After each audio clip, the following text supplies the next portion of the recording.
Good afternoon. Um, Please excuse me sort of being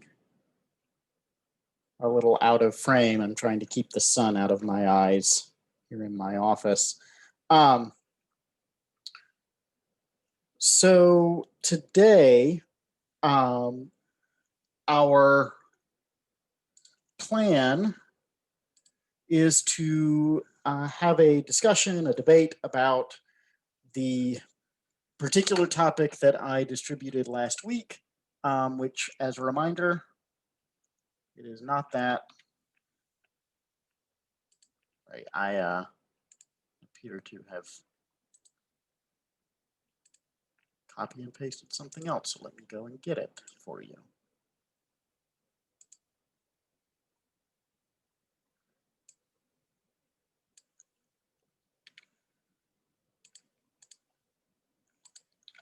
There it is. So, adverse possession doctrine affords societies a way to prevent violence over conflicting claims to land.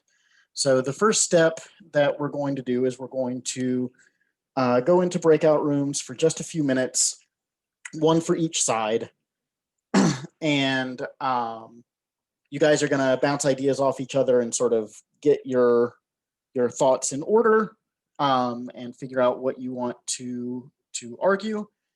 And then we're going to come back and we're going to hear from each side. And then once that's done, once everybody's had a chance to speak, we will sort of move into a little more free flowing conversation. So with regard to the breakout rooms, there's going to be one for each side. And I'm going to let you choose which room you want to go into to an extent. And when I say to an extent, what I mean by that is there are 9 of you in this room right now. I'm going to require that 5 of you go into the negative room and 4 go into the affirmative room. And the reason that I'm doing that a little bit unbalanced is I think the negative has a slightly harder job here. The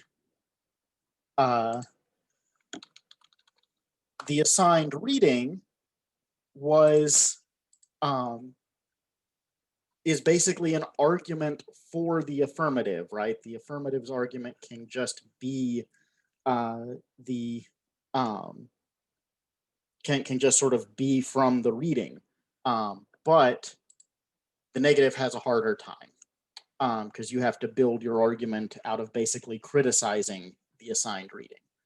So the rooms are open, and there are currently 12 of you in this room, in this Zoom call. So 6 go into the affirmative, 6 go into the negative. Now, some students have had problems not being able to join the room when they're sort of given the choice, unlike when I assign you to rooms. So if you just want to tell me which room you want to be in, I can assign you to them if you're having problems.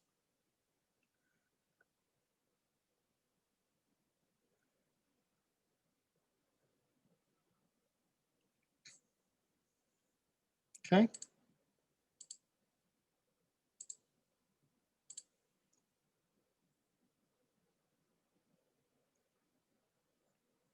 That's 1 in the affirmative, so there's now 6 and 5 affirmative seats and 6 negative seats.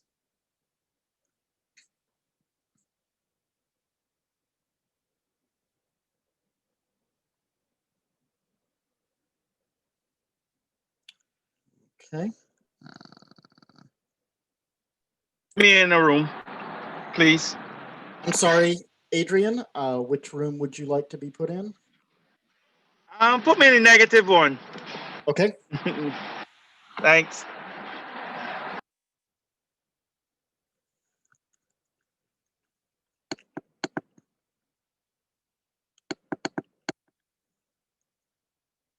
Okay, so that's 3 seats left in the affirmative room and 5 in the negative.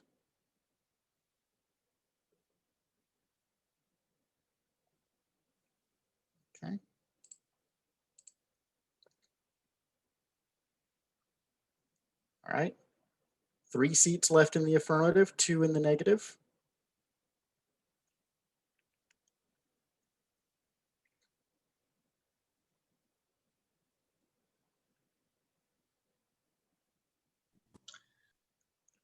Okay. I would like to go in the negative. Bonnie, was that you? I'm sorry, I missed. Yes, Bonnie. You're in there. You can Okay, go in good. anytime. Thanks. Yep. All right.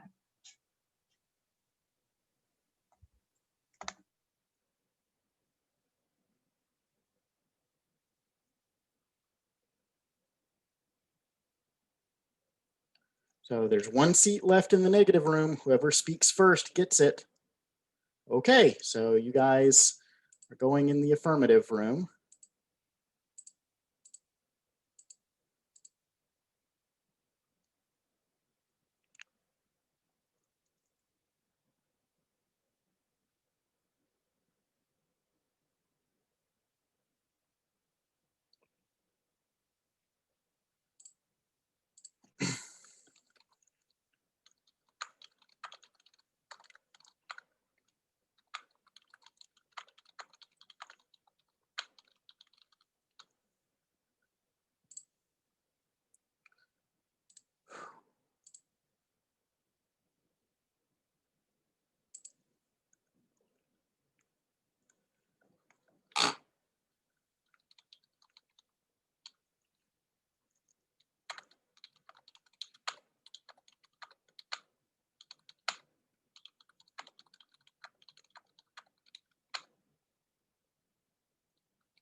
Okay, so we're all back, and you've had a chance to sort of work through this in a small group setting. And so let's hear from our affirmatives first. So what do you guys think?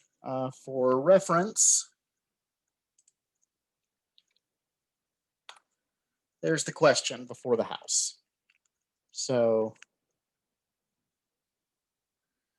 let's hear from our affirmatives. What do they think?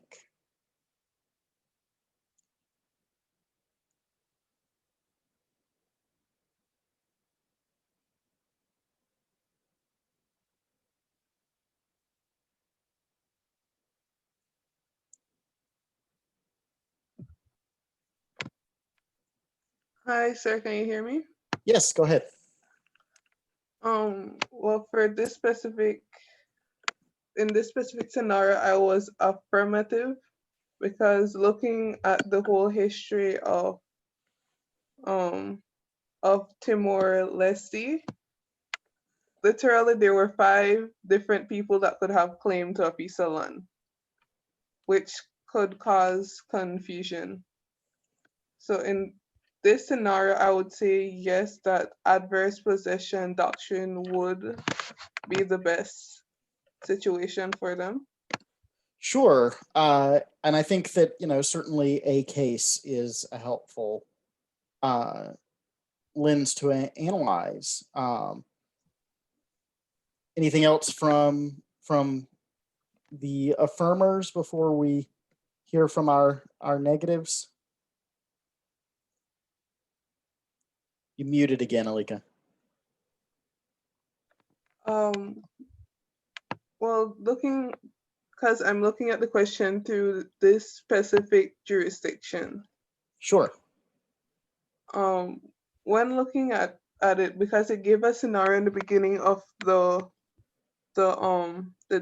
document saying that in this main plaza where there's a bunch of stores and there's people selling in front of the stores, but the person writing the article was wondering why the people don't move into the stores to sell because that would make more sense. But the whole issue was that no one knows who owns the stores. So I'm saying that in this situation, adverse possession would make sense because it doesn't make sense for you to have these properties just staying there, no one occupying it, no one using it. It's not benefiting anyone when there's people out there that could fix it up and benefit society in ways of maybe taxes. If they open up a business, they could end up paying certain taxes that will go back to the government and help develop the country and infrastructure, if I'm making sense. You're making sense. I've got a question, private question from the chat.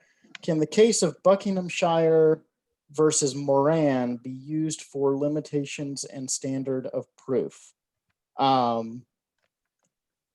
does the case of Buckinghamshire versus Moran provide? Why would you think that?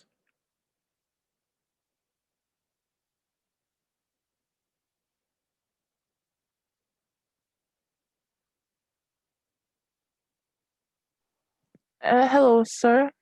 Yeah. Can you repeat what you just said for me, please? Sorry. So the question that was sent to me privately by one of you, and I'm not going to say who, is can the case of Buckinghamshire CC versus Moran be used for limitations and standard of proof?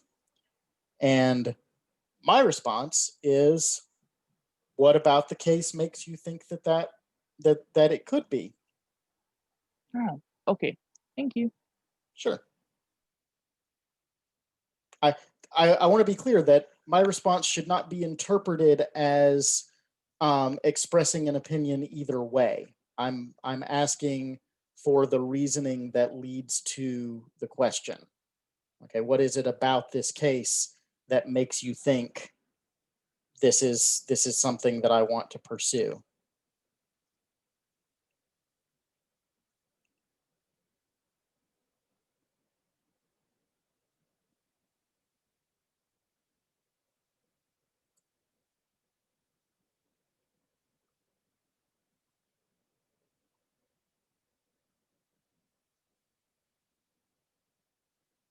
Well, sir, I have something, just a thought in mind. Sure. But when it comes to limitations and standards of proof, when it comes to what our own jurisdictions would like to impose, because every jurisdiction is different and not everyone would follow the common law thinking. Because as you usually like to bring up, Belize and Guyana often have different ways of interpreting the law. So not everyone, you could use it as an example, but not necessarily use it as a standard of how you would want to like impose limitations of adverse possession. Yeah, and I think that sort of really illustrates very clearly why this semester I have emphasized for you guys so much more a focus on understanding the concepts and understanding how the common law shapes these doctrines in broad strokes. Because when you're in practice, right, once you are out of law school and are practicing attorneys, the question, you will not really need to, like if you're practicing in Trinidad, right? Jamaican cases are not going to mean a whole lot for you. They might mean something. They might have some support, and certainly they're better than having no authority. But I don't see the point in spending a lot of time learning a bunch of cases that don't necessarily bind the courts in the jurisdiction that you're going to be practicing in.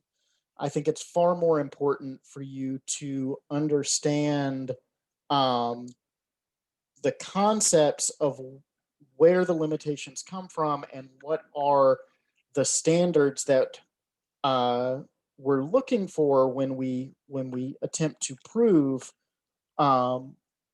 whether, for example, an adverse possessor has successfully met their burden. And then the details of what the cases have said and sort of how the facts of prior precedent apply to a case that's in your office are the things that you research as attorneys. So, so I guess the answer to my question is to your question, to this person who private messaged me this question about this case, is if you think that case has something that is helpful to you in analyzing a situation, you should by all means feel free to review it and analyze it in anything that you present. But you should not expect that by mentioning the case, you have suddenly demonstrated your understanding of a concept. So that would be, I guess that would be my best answer there. So, okay. So to be clear, right, we heard from our friends on the affirmative as to why they felt that adverse possession could prevent violence. Let's hear from the negatives. What do you guys think about why this is not, why adverse possession does not accomplish this?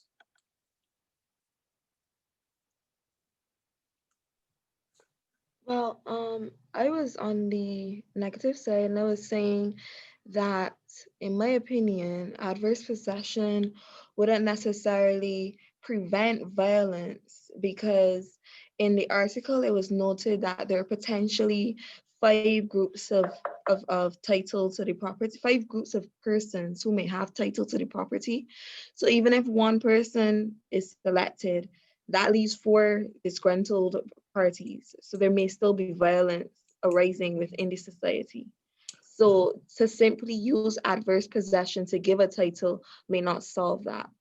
And then I was also thinking that even if you do give a particular person a title, within those 5 variant categories, it may still be difficult for that person who was selected to then have secure, unrestricted, effective possession, because at any point in time, the other parties could come back and try to take over the property again.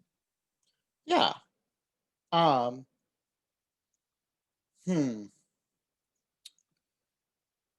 So it wouldn't necessarily solve it. So it's saying, the question is saying that it affords society a way to prevent violence. And I'm saying that I don't think that would be the case. So I think that's absolutely right. Right. So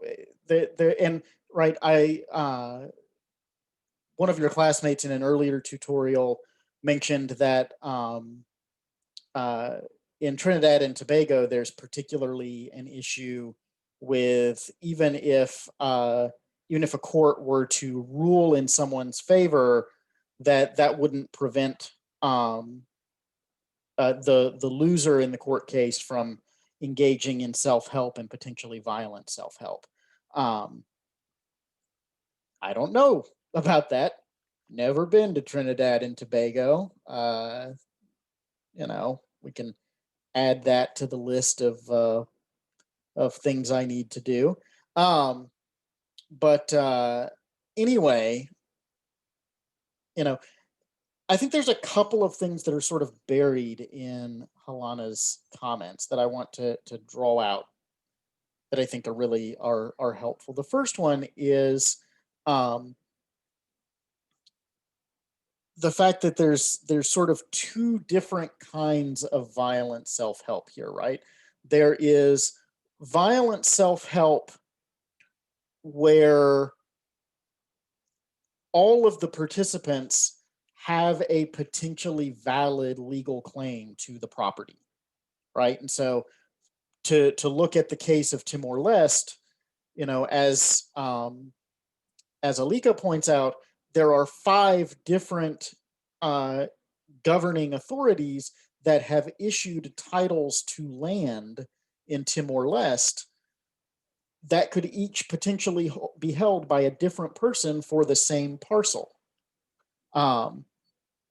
And so that is one type of violent self-help where these sorts of conflicting, potentially valid claims could lead to violence in an attempt to resolve them.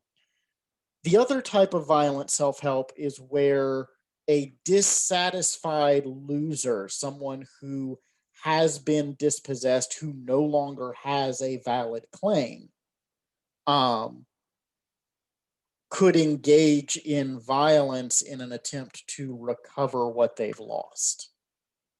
So what's the difference between these two types of violent self-help? Bonnie, you got your hand up before I asked my question. So what's your thought first? And then we'll come back to my question. Okay, I was thinking that in countries where colonizers have to perform, as being in control of governments, have to perform the tasks of granting possession to one group or another, that can lead to conflict in itself from a political point of view. I mean, yeah, right. There's some really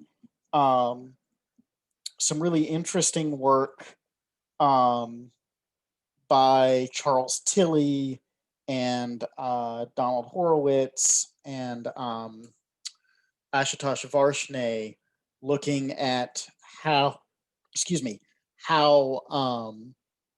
the arrangement of ethnic divisions in colonized societies can lead to violence. And actually, I have actually proposed to the I shouldn't say too much about it because it has not been approved, but I have proposed a class to the faculty that, if it's approved, would look at some of that literature. So without sort of, I don't want to go down that rabbit hole with you guys, but coming attractions, that may be something that is available in the future. Anyway, so the I think you're absolutely right that a lot of this is a legacy of colonialism. And the other, I guess, a question that is sort of raised by that is a colonialist solution to a problem created by colonialism really the way forward for post-colonial societies? I don't know. I think that there is room to say that, whatever works, right? And if this is a policy choice that achieves the outcomes you want, then great, let's move forward and not think about that too much. But there's also room to say, wait, the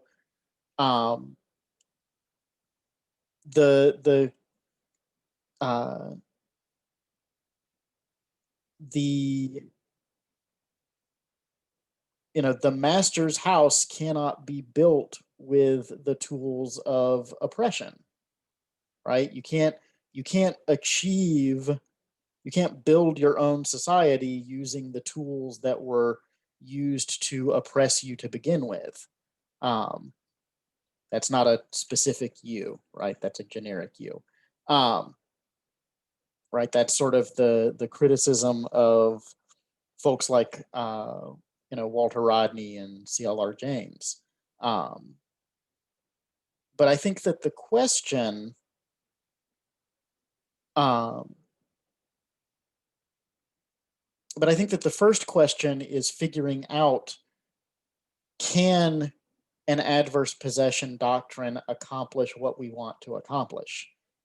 If it can't, then we don't have to address the question of whether it's an appropriate tool, right? If it can't do what we want it to do, then oh well, let's move on. So coming back to the question that I asked earlier, right?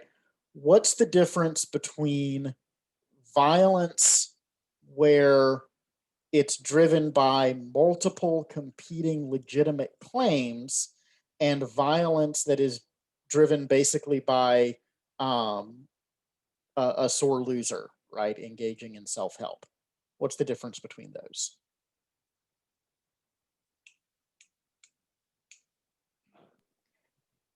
One may be more legitimate than the other in the Well, sense that the person who has already gone to court should be abiding by the decision that was taken, as long as it was a fair and impartial court decision.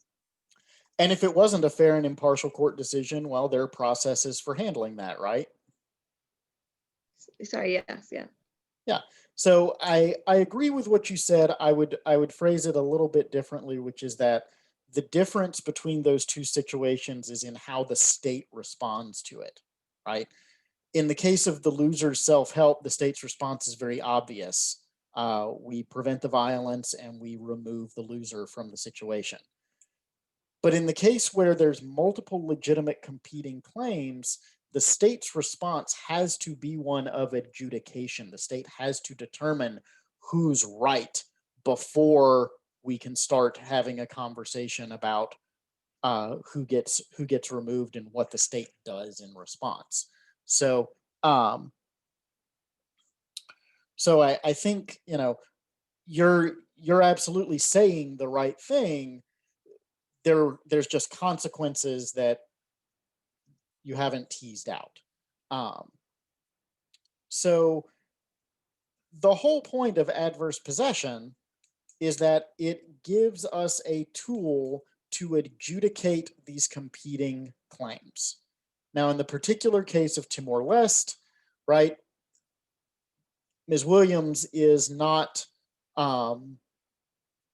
she's not sort of engaged in trying to define what the contours of the appropriate doctrine for Timor-Leste are. She just says that, hey, if we reward possession and use over time by granting it title, then that accomplishes a lot of things that would be good for Timor-Leste.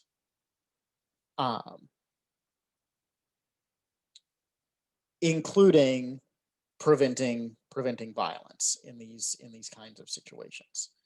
So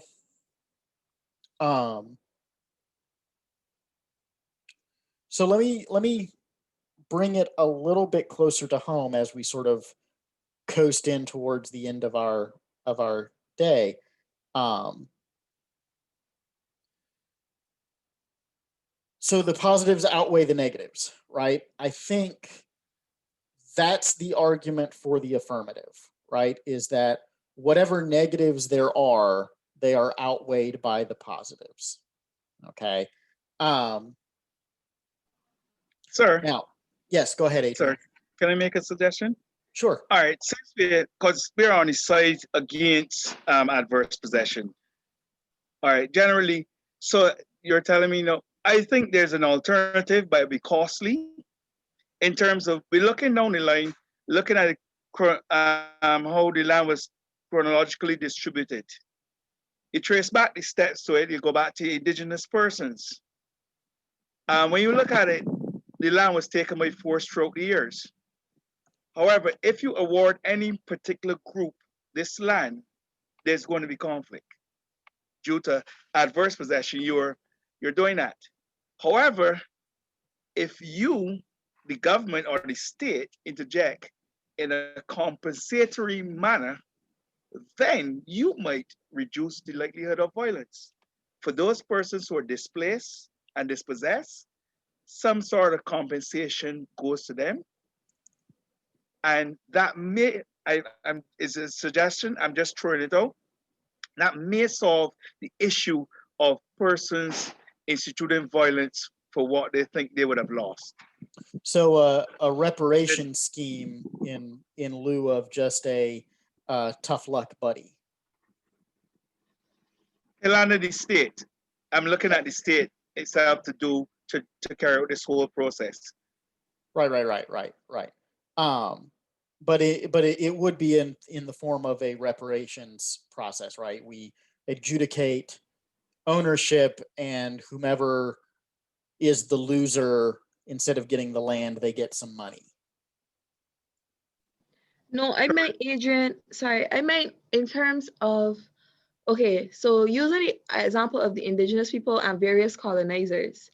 So if the indigenous persons owned the land originally, and colonizer 1 came and took the land, and then colonizer 2 then came and took the land or whatever, why is the state, who's now the owner number 5, paying for all those previous persons that would have had the land before? Is what I was like trying to find out. Right, we're looking at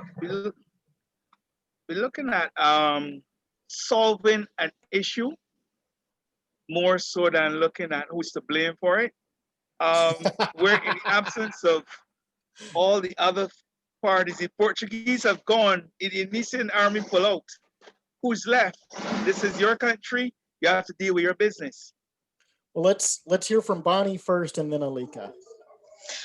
I would say that it is not what happened before, it's restitution, and who is in government and who is in control of the state at the time and what they have to do. Who else was there prior to them? That's gone. That's how I see it. Okay. Alika, you had a thought? No, I was just adding on to what Helena said. With what Adrian said, like I agree that some kind of compensation should be given, but I think it depends on the circumstance, because what if the government doesn't have enough resources to give monetary compensation or to give another piece of land? What if there's not enough land for that? I mean, these are all very legitimate and fair questions that, you know, would be raised in the policymaking process, and really drives home, I think, something that is helpful and is an important lesson for you guys, which is that policymaking is a trade-off choice, right? When we are engaged in policymaking, we are engaged in choosing who's going to win and who's going to lose, and what people are going to get. And so, and I think that one of the things that we do you a disservice in law, and I include myself when I say this, we teach you this method of analysis that leads to the conclusion that there's only one right answer, right? That the way the policy choice that we make is the way that it had to be, and no alternatives were possible in this world. But the mere existence of a legal dispute, right, in an adversarial system like ours is one that implies that there's more than one way for things to come out. And I think that being aware of these trade-offs, being aware of these choices, is one of the most important things that you can take away from your time here at the UE. So Bonnie, you had your hand up. I was making a point, so I ignored it, but go ahead now. I'm sorry. And yes, when it comes to land, we have to remember that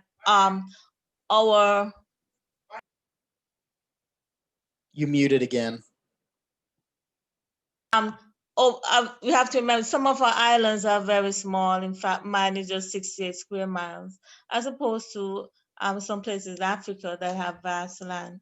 So that could be a useful comparison. Yeah.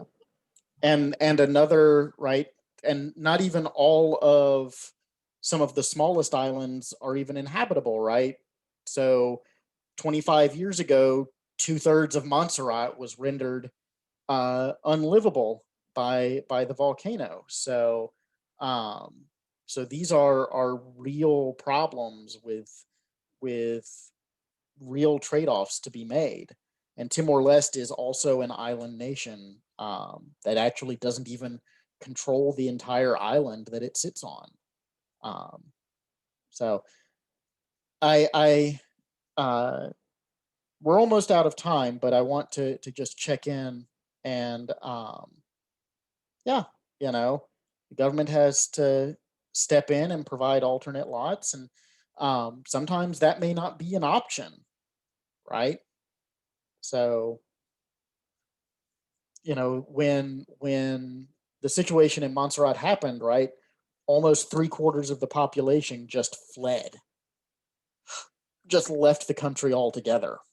And they're starting to trickle back, but again, 2/3 of the island is still an exclusion zone. You know, I've got plenty of stories of situations similar to that. We do not have time to go through them today. What questions do you guys have before we wrap things up today?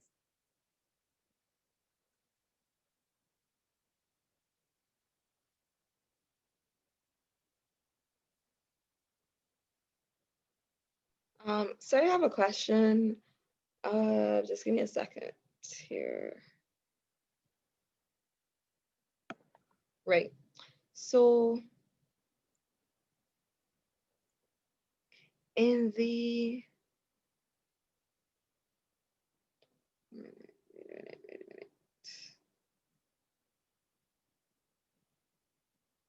right in the notes that you have on e-learning, another part about how to prove adverse possession, and then in the case of, hold on.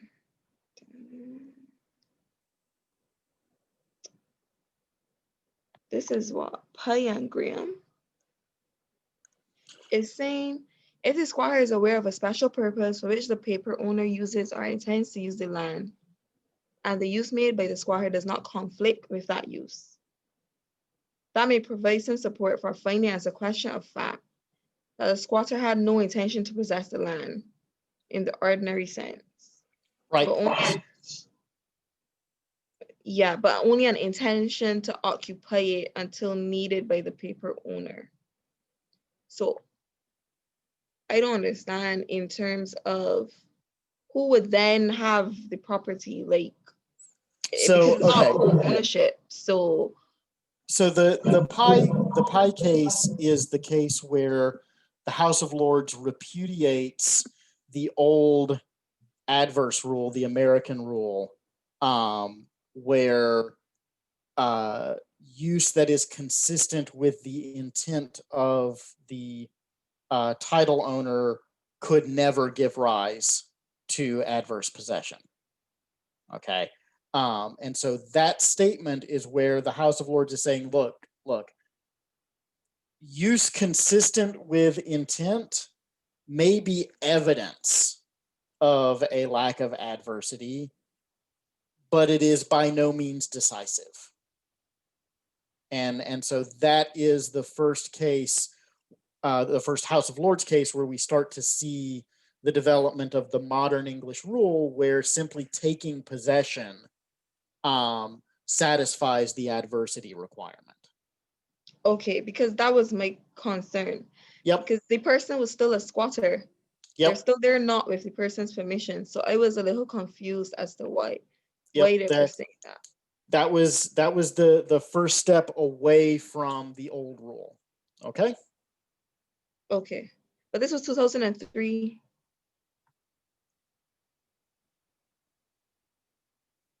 Was it that late? Yeah. Then it definitely wasn't the first step. But it might be the most right. It might be the most prominent.